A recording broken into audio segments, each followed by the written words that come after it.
Welcome back to MVGA Podcast. Here at Make Veterans Great Again, my mission is to reach out to fellow brothers and sisters in arms to conquer our mental health together. Just a reminder, you are not alone. Today, I'd like to introduce United States Navy Officer Lieutenant White. Welcome to the show. Thank you for having me. I'm so excited. This is my first ever podcast. Oh, awesome. I didn't know that, but thanks for being here. Yeah, of course. I'm happy to have you. Happy to be here.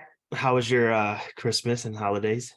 It was good. Lots of travel. I've been trying to kick whatever sickness is going around since around Thanksgiving. And I don't have any children, but I'm blaming everybody in my office with children who keep bringing it in because I felt like I was being very snippy with them in a joking way about not getting sick. And now I've been sick.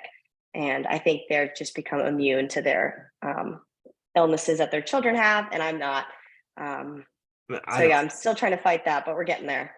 Yeah, well, hopefully you can kick it. And when you figure out the remedy, send it my way, because I do have kids and I feel like I cannot get immune to this. And it's like every other week I'm sick again. Yeah. How was y'all's Christmas?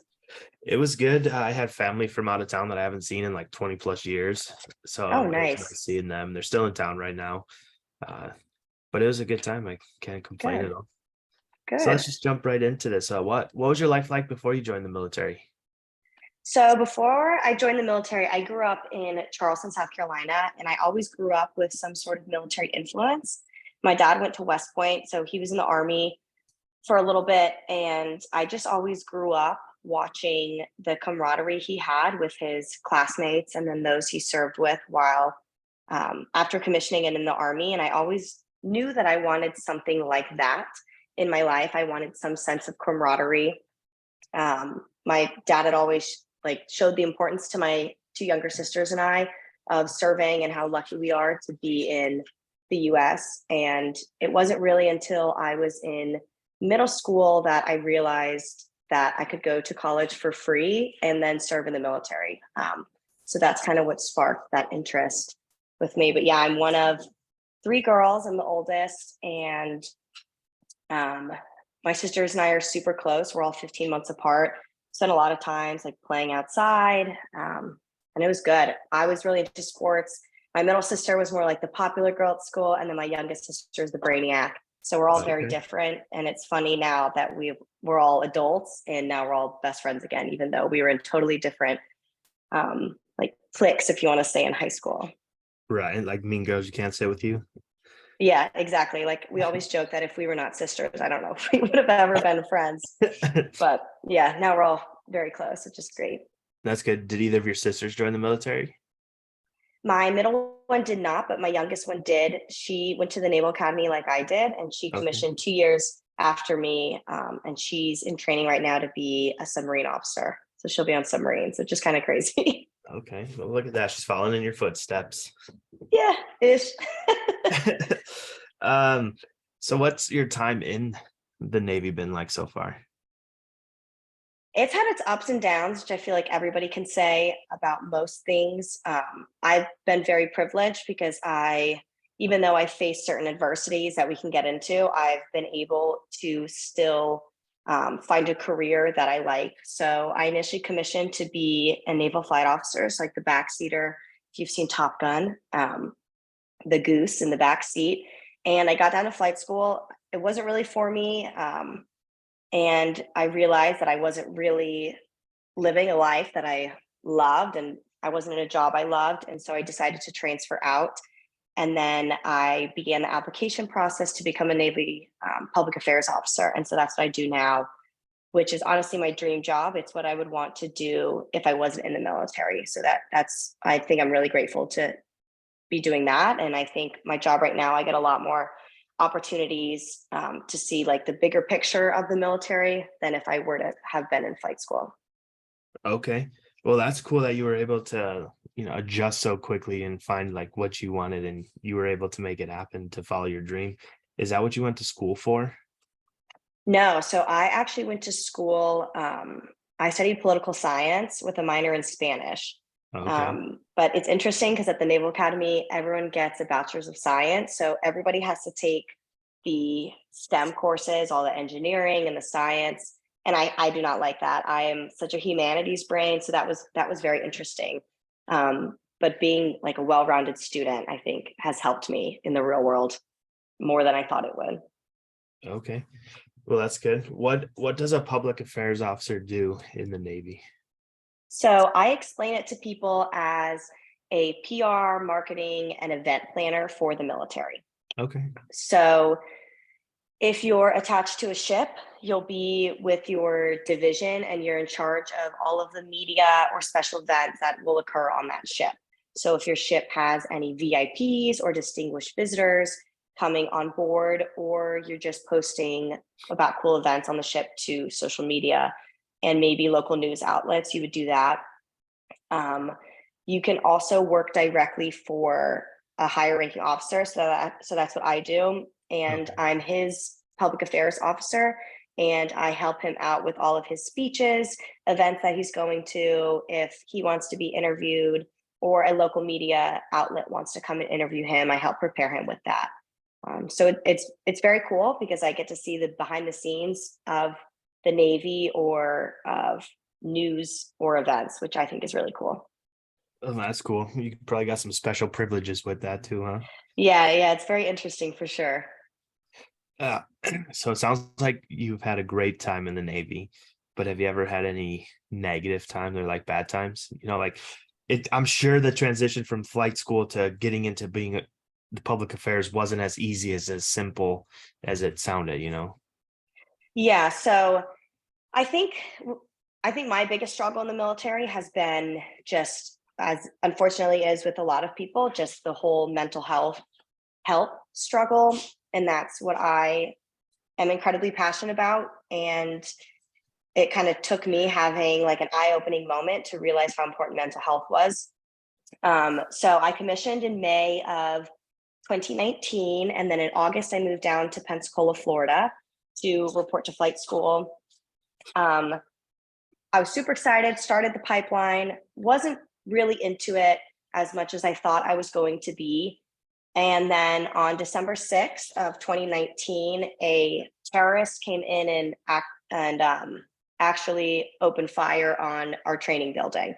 And it killed three sailors, one of which was a friend, Josh Watson, who commissioned with me from the Naval Academy.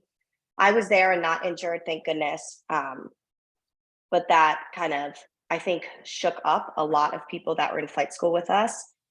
And I just had this huge moment of like, this is not how I would like my life to end. And if my life ends today, I do not want it to end doing something I'm not passionate about.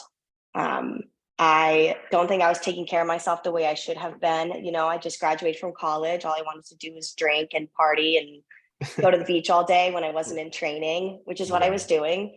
I was in a pretty toxic relationship at the time, and I was in a job that I wasn't passionate about. And I was like, if I were going to die tomorrow, I would like not be happy with my life at the moment. And so that Josh dying was really my like get your life together moment in my life. I was like, oh my gosh, this just cannot be where my life is headed. Um, so over the next couple months, I really focused on being like, is aviation what I want to do? I came to the like answer that no, it was not, which was the best answer for me at the time, and started that transfer process. And then I cut off my negative and toxic relationships, which is hard in itself. And I just really tried to make a life that I was excited about waking up every day and doing. So I worked really hard and built a package to get picked up by the public affairs community. And thank goodness was picked up. And shortly after, I then moved to Norfolk, Virginia, and I started dating this new guy who's now my fiance, who's been wonderful. And I just cut off any toxic relationships or any habits that I had that weren't serving me in a way that I thought was healthy or productive for my life. Through all of this, I was like, oh, this anxiety I'm having is normal. I'm just nervous because I'm starting a new job. I'm in a new relationship. I'm moving up the East Coast. And I had checked into my new public affairs job. It was a job I was really passionate about. I was really excited. I was getting ready to go on my first deployment, and all of a sudden I was having this crippling anxiety. Like, I could not sleep. I hated driving into work. I hated leaving work. And it didn't make sense to me because I loved my job. I loved the people around me. I loved everything I was doing. I was eating right, exercising, sleeping. And I still was like, what is going on? So that really started my journey into getting mental health help, like serious mental health help, not just for me. I needed something more than what was offered at Fleet Family or the on base resources, because that's more shorter term. And excuse me. So I started this journey. I call it my mental health hunt, to get adequate mental health care while in the military. It took me 6 months to finally be seen by the adequate therapists, both psychologists and psychiatrists, in order to feel like I was being taken seriously. And that was really upsetting for me because I had the privilege of being an officer and I had a supportive job. Excuse me. I was an officer and I was in a job that was supportive of my mental health. And I was in a job that could allow me to leave the office for the day and go to appointments. And a lot of people don't. So for me, I've just started really trying to be vocal about military mental health, because we have so many service members who don't have access to care. And a lot of them don't want to stand up for themselves. And that can be really intimidating, because I had a lot of doctors be like, oh, you just don't want to deploy. And I was like, it's so much deeper than that. So, Right. Well, going all the way back, I'm sorry that you had to experience that trauma. I am grateful that you were able to pull out the negative course and you followed that track, opposed to like taking the negative self-harming where you just started drinking all the time, which you possibly could have before you like fully got the help. But I'm sorry to hear about your friend and that event. thank you. So did you go instantly into like healthy coping mechanisms, or did you start struggling at first? Like, did you start upping your college alcohol intake? So I don't think I didn't take in new coping mechanisms. I just think I didn't take any movement towards healthy coping mechanisms. It probably took me a month or two to decide, like, okay, I need to leave the aviation community because that's what's best for me. And it took me a little bit to be like, okay, I need to get out of this relationship and I need to stop hanging out with these people. But I think when I moved to Norfolk and I was living like what I thought was my perfect life, I know what I did is I worked out 2 or 3 times a day, every single day. And I like looked the best.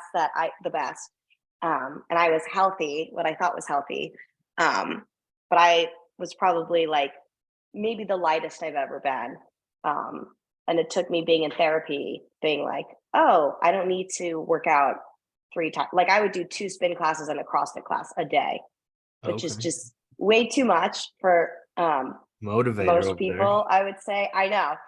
And I like love the way I looked. And I think that that was the best I looked on the outside. And it's that cliche term of like, you never know what's happening on the inside. And so I thought I looked the best on the outside, but inside I was actually the worst I've been mentally ever. And now I may not look how I did a year and a half ago, but I feel way better.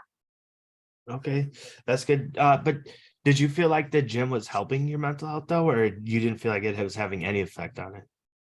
I think it was helping me in the fact that I think working out is good for everybody. Like, Absolutely. just get your body moving, endorphins and everything.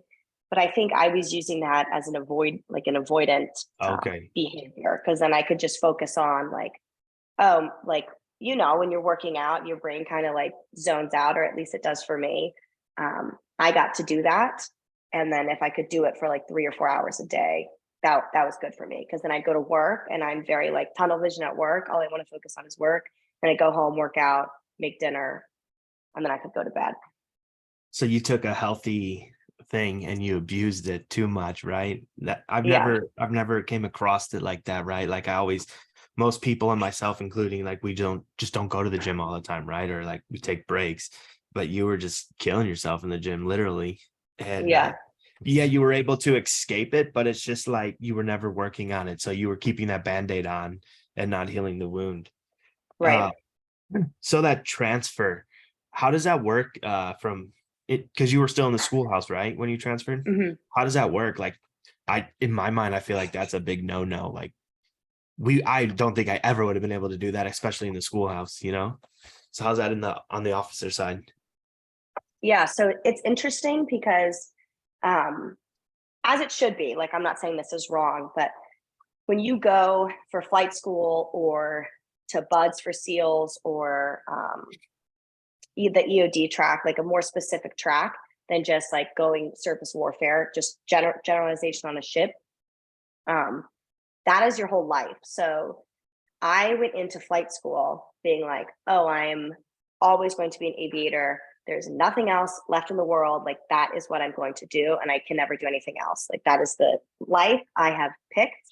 And then when you get down to flight school, it's the same way. Like, you're in a total aviation bubble, excuse me. And that is your life. Same. That's why I equate it to like SEAL and EOD, because I'm like, that's your bubble. And so if you leave those communities for whatever reason, whether it's you just don't want to, like you drop on request VOR, which is what I did, you're injured, you fail, any of those options, excuse me, they it's like a gut wrenching feeling because you're like, what now? Like, what am I going to do with my life now? I was like, okay, I want to leave aviation. Um, Kind of started asking around, and no one around me knew what happened after you left aviation. I was like, okay, I guess I'm going to become a SWO. Um, and it's kind of taboo because you leave your commissioning source thinking you're going to do one thing. I knew I didn't want to do that thing, but I didn't know where to next. And they, in aviation at least, in Pensacola, they have a whole office, the redesignation office, that helps you um, go through that. But you do, for whatever reason, if you fail out or you're injured, the process is a little bit different just because you're like, you have to leave. When you DOR, which is what I did, you have to do like, it's like 2 or 3 boards, and that your final board is with the CO of the schoolhouse about why you want to leave. And funny enough, every single person that I did a board with, every single person I talked to in the aviation pipeline was like, do not leave, like you're going to regret this, blah, blah, blah. The CO of the schoolhouse, when I sat down with him, I'm all nervous because it's the CO, he's a captain. I think he's going to yell at me, call me like being stupid. Right. He was the most supportive person out of the entire DOR redesignation process, out of anybody. He sat me down and he was like, Michaela, this is not what you want to do. What do you want to do? I told him that I wanted to become a public affairs officer. I was passionate about that. And I wasn't passionate about aviation, gave him my reasoning. He was like, totally makes sense. Like, I wish you nothing but the best. And then signed my release form and handed it to me.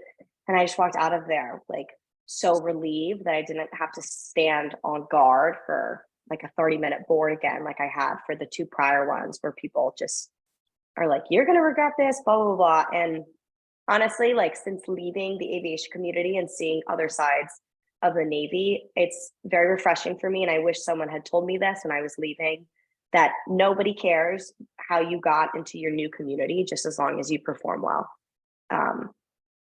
So I wish someone had told me that, because I was like, everyone's going to judge me for leaving aviation, but that's been completely the opposite. But to transfer, I equate it to applying to college.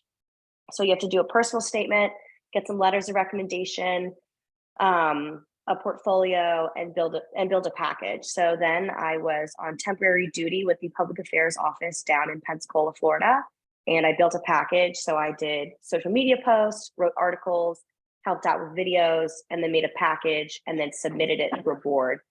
And my letters of recommendation were from some public affairs officers that I had come to know. And one was actually from another captain, and he was actually an NFO, Captain Kinsella, if he's still out there, shout out. And he was an aviator and wrote me this wonderful recommendation letter about how I was leaving the aviation community to join a different community because I helped out with him on base, which is awesome. And he was wonderful. So I submitted all that the 1st of May, and then I found out June 1st that I was picked up into public affairs. So yeah, transferring is one of those things that a friend of mine once told me. She was like, Michaela, you just have to leave and start the process and never look back, and just like stay very determined. Like if you know you better than anyone else, and if you know like there's a certain path you need to follow, then you need to do that on your own and kind of like hold your own hand. And so I just powered through, and my true friends came out of that too, and like my true just like the people who were actually behind me and supportive of me kind of came out during that, which is interesting to see. Yeah, that's a good saying. Like you have to hold your old hand, because that's exactly how you explain the board is how I would picture it. Like everybody's telling you not to leave, you're gonna regret it, or like unfortunately degrading you in a sense. Mm-hmm. And like you have to be strong enough to keep pushing through that and understand like that's their own insecurities, because they're probably jealous that they didn't have the bravery that you did to like stand up and go through it. But that's just part of the military mental health. So speaking of mental health and on your mental health hunt, how'd that process go? I know you said it took quite a long time, but it was pretty discouraging at first. So yeah, the mental health care process for me was pretty awful. And it wasn't something that I felt comfortable talking about, because I was scared of backlash. And then I started doing some like feelers out there with other people in my office and friends and everything, and kind of what their experience had been specifically with mental health. And I was like, this is a huge problem. And it's discouraging in one hand because I'm just such a small piece in that puzzle. Like, what can I do? Like, what can little me do to like help myself get better? And I just remember going to doctor's appointments where you have to, and like anybody who's in the military knows this process of like, you have to make an appointment that's probably 2 weeks out to then get an appointment for a referral, but then you have to wait a week for the referral to get in. And then you go to the referral, and then at the appointment to see some healthcare provider is a month or two out. So I was also like, this was peak COVID too, which I know does not help this process. Yeah, not at all. No, it was horrible. And I remember it took me 5 months to be able to see a psychiatrist. And that was like after I never saw the same doctor twice in a row, which is also discouraging because then you have to retell your whole medical history. And your Yeah, it was crazy. and yeah. Yeah. And I'm like, I don't want to deep dive into my life monthly with a new human. And at this time, though, I did get an out of network provider as my therapist, and she was wonderful. But in the beginning, she didn't know what was going on, and I didn't know what was going on. And so her and I laugh about this now, because I'd show up to meetings being like, oh, yes, like you can help me with this military process. She was like, Michaela, I'm sorry, I can't. And I would just get so mad, not at her. She's wonderful. But it took me 5 months to go see a psychiatrist who my nearest doctor, or my nearest, where I have to go all the way to the main hospital, and it's 30 minutes away through a toll. And though it's just a toll, I'm like, they came to the point where I was driving twice a week. And like, I can afford that. I can afford a toll there and back once or twice a week. But a lot of people can't. And, or a lot of people just would rather pay that money towards something else. My doctor, she ended up really messing up my medication. So I think over a course of 3 months, I was on 10 different medications and dosages. And Jesus. So for those who know anything about any sort of SSRIs or any sort of depression, anxiety medications, you're not supposed to change it that frequently. It takes that long for it to actually start working, though. Correct. So it got to the point I was like hallucinating. My moods were insane. My then boyfriend, is now my fiance, was deployed. So I had like very few people that I could speak to.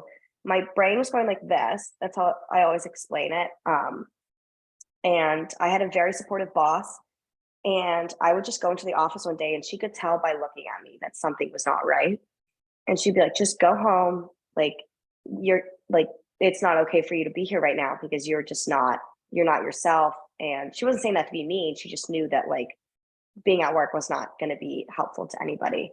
So I ended up having to file a complaint against that psychiatrist, which made me really nervous because I was really nervous to stand up for myself because I didn't know if it was going to take another 5 months for me to see another psychiatrist. And I needed medication. So I ended up reporting her and I got a new psychiatrist, and he's wonderful. He's the best. Probably about a month later, and I told him the whole story, and he was like, this is unacceptable. And I don't know what happened to that woman. But now I'm on a good medication path, and he kind of helped me. But so all in all, it probably took me 8 months to be with the proper mental health care. And that might not seem like that long, but if you're someone who's struggling with like the fact of like, I was never suicidal, but there would just be days where I'd be like, if I keep living like this, that's the path that my life is going to go in. Right. And there are people out there that unfortunately are suicidal and they don't have the resources, or they don't feel confident or comfortable enough to speak to their boss, their friend, their family members. They don't feel comfortable going to doctors for various reasons, and then they end up ending their lives, and it's horrible. And so I realized, I was like, there's got to be other people like me out there. And at the time, I just had my Instagram was just for public affairs. I didn't really talk about mental health because I just didn't want to go down that rabbit hole. And one day I just did it. I just talked about, I forgot exactly what the post was, but I just talked about how hard of a time I was having with mental health care and everything. And now my account has totally turned into a mental health care account, which is pretty interesting because I never saw myself being this open on such like a public platform. Yeah, I agree with you. And personally, like I'm horrible at talking to people, and I just don't like talking to people, right? And I have a I have a podcast where I have to talk to people. So I was like, what? Right. But yeah, so I'm glad you were able to open up, and it sounds like you have a lot of like forget the proper word, but you have a lot of like self-power, like self-initiative, self-drive. Like once you set your mind to something, you're not going to let anybody else deter you until you get the outcome that you want. And that's awesome. Is your provider still out of network? Yes. So I see a therapist and a psychologist who's my therapist, and she's out of network. And her and I have been working towards, I've been seeing her less frequently, which sounds bad, but for me, that's a big step. Because I've really been like trying to use the life skills she's given me to function, she's been wonderful. And then my psychiatrist is in network. I have to go to the military hospital to see him. And I think I just got lucky at the time because I had an opening. But I know some people that can see both people in network and both people out of network. That's just what worked for me. Yeah. And if my second psychiatrist wasn't as good as he is right now, I probably would have fought for an out of network one through my therapist, because she has connections and knows people that are in network. Okay, but out of network, does that mean you have to pay for it, or were you able to get the military still pay for it? So the military, yeah, okay, sorry, I confused those two. So the military does pay for my out of network therapy. Okay. But with the civilian, but they're both my providers were civilians. But right before I actually like took my mental health care seriously, I was using Talkspace, but I was paying out of pocket for that. And that's also tough because I think there's a lot of resources out there, but a lot of people can't afford them. So like at the time I was like a single O1 with no dogs. and I could afford Talkspace. But if I can see someone who's not in that position, like Right. not being able to afford that. Yeah. If your therapist or counselor or psychiatrist is willing to, they can sign up to become part of the network, but it takes like 6 months. Everything's a hurry up and wait game, but that's all I was Right. trying to get at was that like if you were paying out of pocket, that if they were willing to, they could sign up to get in network for you. Oh, I Um, didn't know that. Now I know. yeah, or at least through the VA, but I'm going to assume TRICARE has the same options, right? Because they like being I would able to hope. find other provide.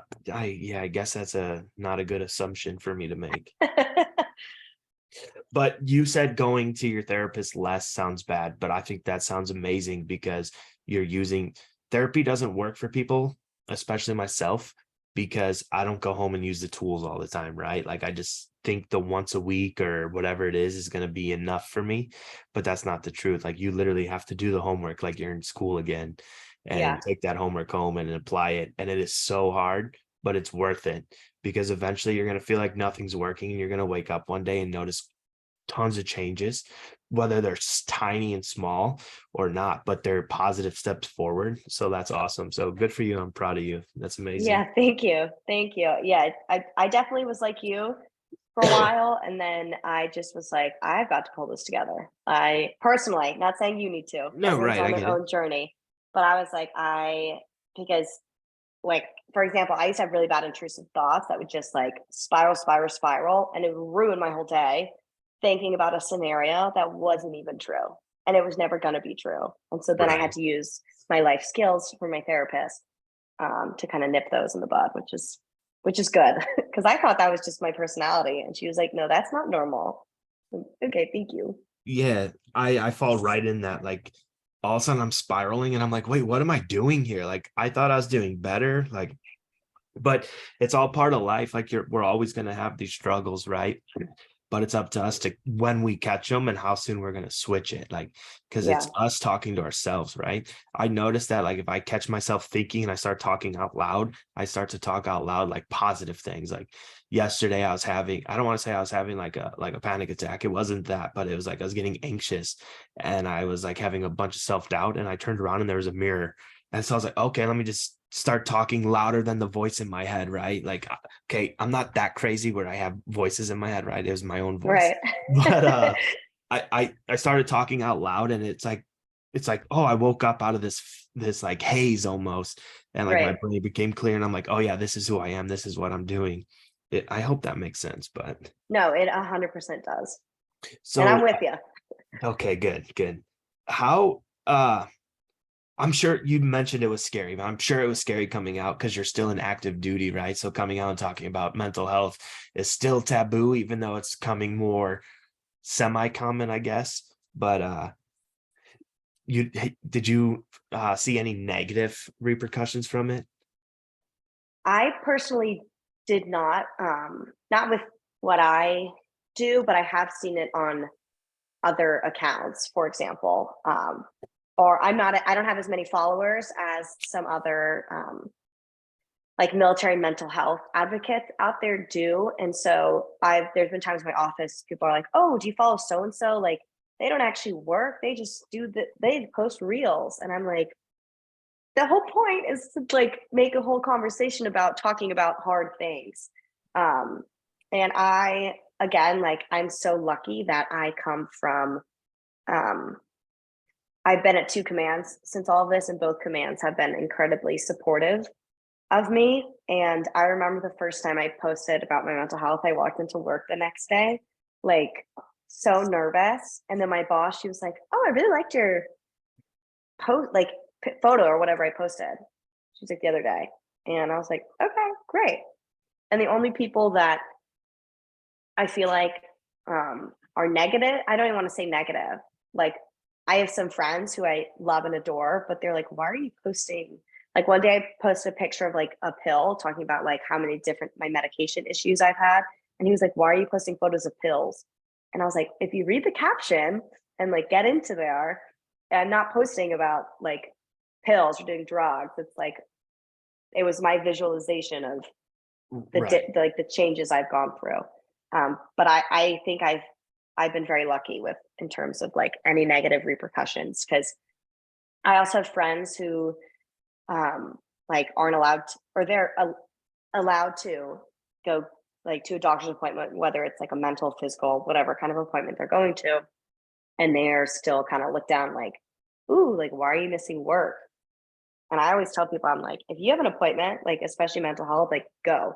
Like you will not perform your best if your brain's in the gutter. So Yeah, so it does sound like you've had like the greatest commands in the military, because like you definitely are really blessed with the opportunities you've had of been able to like go to your appointments, or even your boss recognizing like, okay, you're not going to do well today, like just go home, it's going to be best for everyone and yourself, right? Take care of yourself. That's awesome, because I know I went to get therapy while in the military, and I didn't feel like super judged, but like I could feel how I would people would start.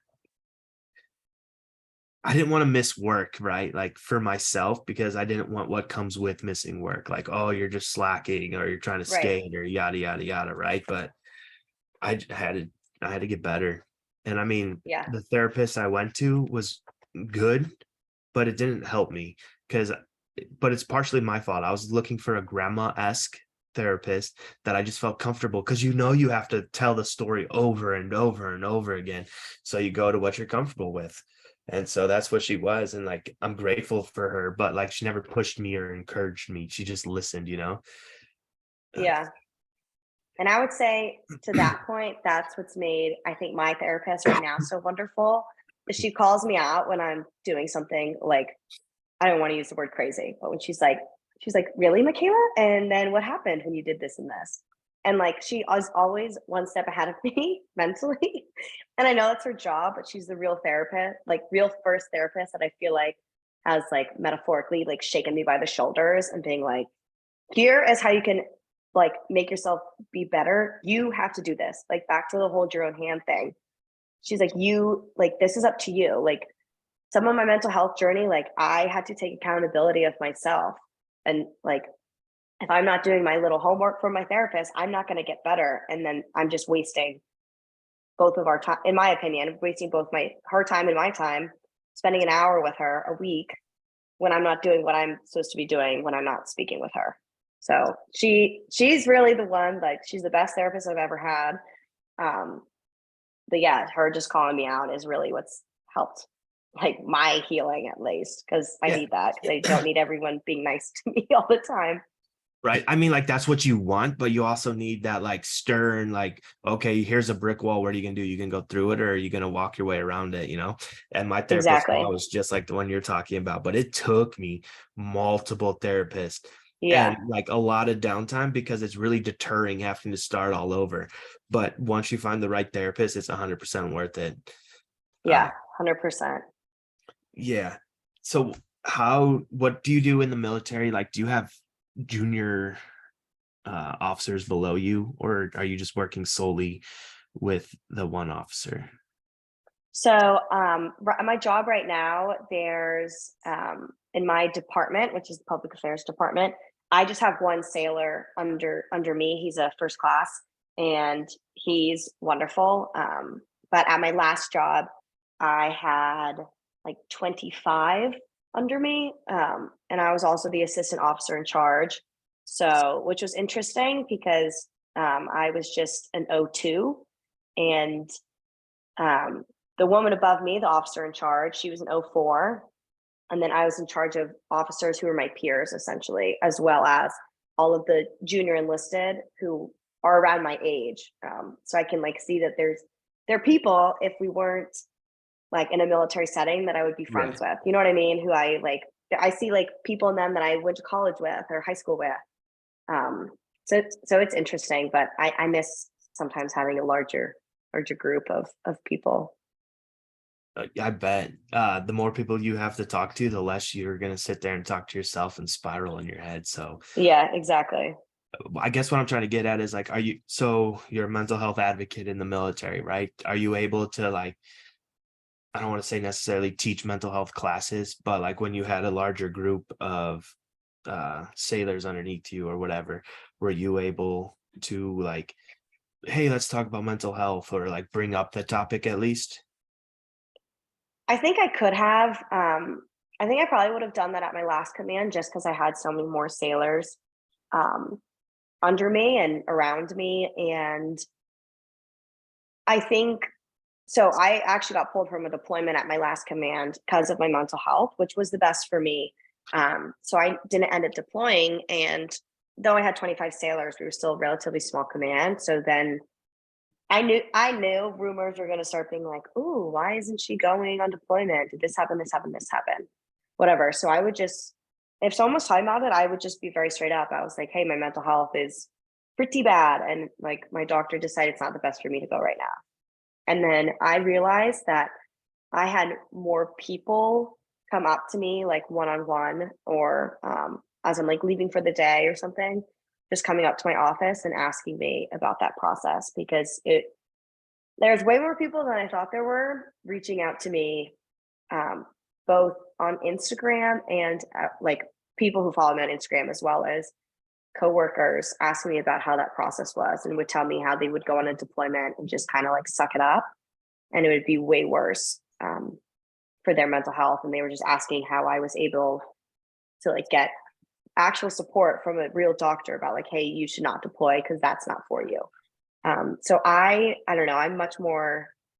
I think one-on-one conversations are much, when it comes to this, or can be much more meaningful because it lets people let their guard down a little bit more. And my office right now, they all know that I'm in therapy. I'm very open about that. And I've had a couple of people from my office now just come up and ask me what that process is like. And I've told them, I'm like, if you're having an off day mentally, like I'm here if you want to talk, because I want to support you. Yeah, and you're right, dude. Having the one-on-one conversations are way more easier and important, because in a group setting, people are already nervous to talk. So they're gonna talk how they feel they're judging people in the room's gonna talk, right? Like if they could bash you, but deep down they need your help the most, you know? So yeah, I like the one-on-one chats. That's much easier for me too, personally. Like I went to an event yesterday to like advertise or promote the podcast, but I was uncomfortable because I had to approach the people. Whereas like I like being the vendor, or like going to a farmer's market and having a booth where people have to approach me, because I'm like, okay, well, they want to learn more. So I'm more able to explain and open up. So one-on-one conversations are a lot deeper and meaningful. Yeah. And I feel like you can tailor more to what, um, like based on someone's individual experience, you can tailor more. Whereas like, I don't open all my conversations, for example, talking about like losing a friend in Pensacola. Um, but like if someone else has lost a friend or wants to talk about that, or talk about their time leaving one job for another, like then I'll tailor it more and get more into the weeds of like my personal story. Yeah, because you can relate more to them when you have a situation that you both can relate to. Exactly. So moving forward, how do you plan on advocating for the mental health in the military community? Or like, what are you currently doing? That is a good question. It's so weird because I feel like I've hit all of my personal goals with my mental health. So like I'm kind of weaning off of therapy. I'm weaning off of my medication because I've That's chosen awesome. that that's what's best for me right now. I know I'm very proud of myself. I'm So proud of because you it's too. I like thank you. It's like I cannot imagine 2 years ago like living this like anxiety free, or living this like just not worried about like intrusive thoughts or spiraling downwards if something's negative. So I think for my next couple bits, I just want to talk about like how cheesy it is, but like how worth it is fighting for like your own care. Because I just feel like a totally different human in the best way than I was 2 years ago, which is crazy because I just remember driving home from work and being like, what is the point of all of this? Like, what is the point if I'm doing everything that I am supposed to be doing and following all the little roadmaps of how to get help and I'm still not getting help? What is the point? That was Right. just how I was. And so now I'm kind of seeing the point.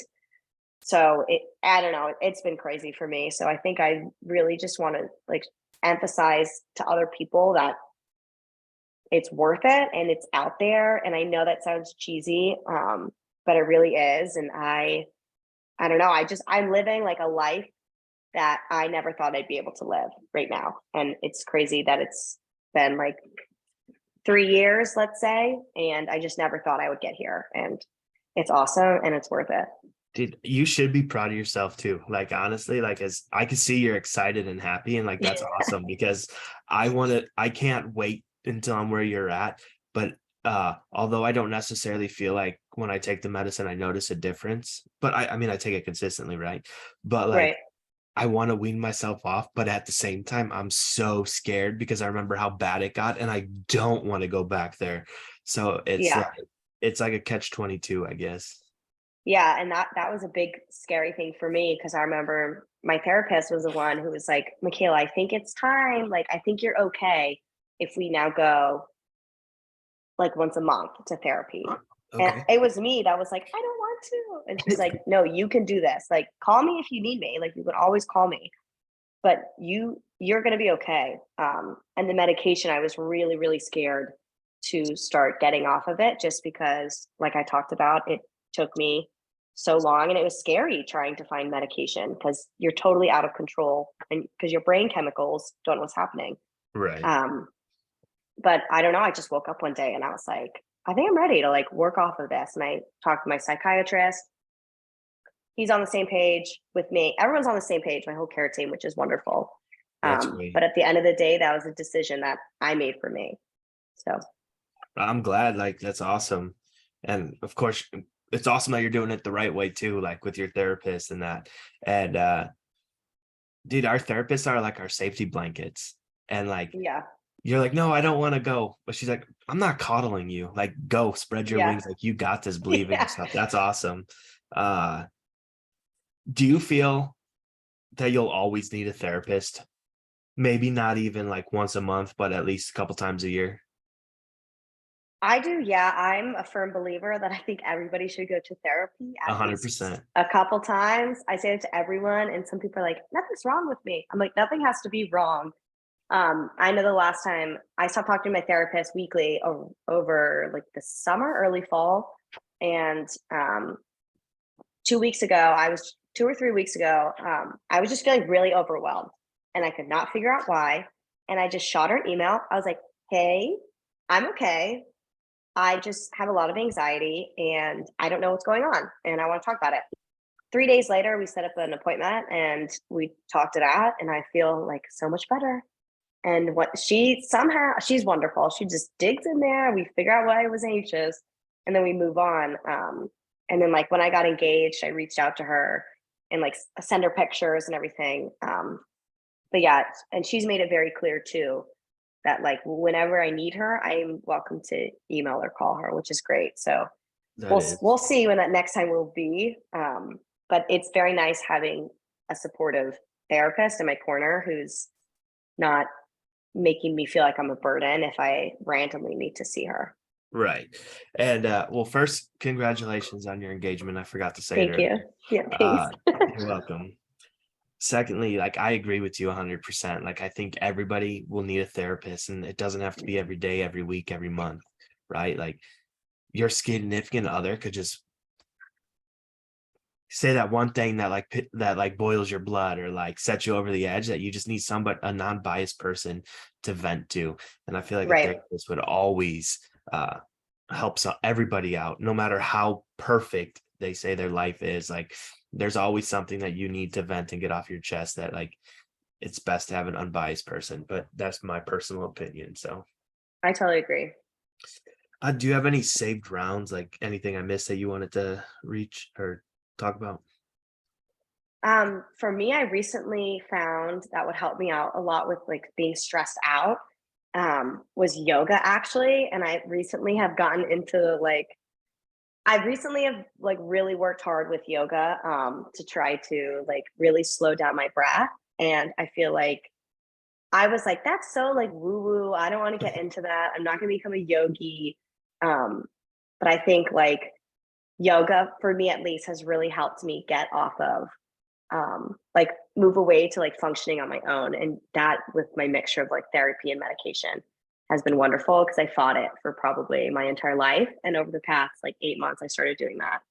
And it's been wonderful. And just like, I don't know, just taking care of my body and listening to my body, like if I'm feeling anxious or stressed and not working out like a maniac in a bad way. Right. So do you meditate at all? That's the next thing that I'm Okay. trying to work on. I cannot sit still. I always have to be moving.